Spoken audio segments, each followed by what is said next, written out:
చేస్తున్నాను. నా శాలరీ వచ్చి పర్ మంత్ 1,02,000 రూపీస్ వస్తుంది. సో నేను ఈ వెస్టేజ్కి రావడానికి ముఖ్యంగా రెండు పాయింట్స్ నాకు కనెక్ట్ అయ్యాయి. ఫస్ట్ పాయింట్ వచ్చేసి 3 జనరేషన్ ప్లాన్ నాకు ఎందుకు కనెక్ట్ అయిందంటే, నాకు 3 ఇయర్స్ బ్యాక్ మా పేరెంట్స్ ఇద్దరు, ఫాదర్ అండ్ మదర్ ఇద్దరు హెల్త్ ఇష్యూస్ వల్ల ఎక్స్పైర్ అయ్యారు. సో వాళ్ళు ఎక్స్పైర్ అయిన తర్వాత మాకు వచ్చిన సిచ్యువేషన్ నా పిల్లలకి రాకూడదని చెప్పే ఉద్దేశంతో నేను ఈ వెస్టేజ్లోకి రావడం జరిగింది.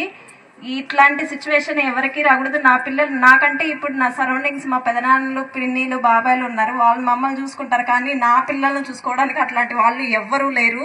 సో అలాంటప్పుడు నాకు ఈ వెస్టేజ్ ద్వారా ఈ మంచి గోల్డెన్ ఆపర్చునిటీగా ఈ 3 జనరేషన్ ప్లాన్ అనేది నాకు కనెక్ట్ అయ్యింది. సెకండ్ది వచ్చేసి ప్యాసివ్ ఇన్కమ్. మాలాంటి సాఫ్ట్వేర్లు కరోనా టైంలో చాలా మంది రోడ్లు పాలయ్యారు.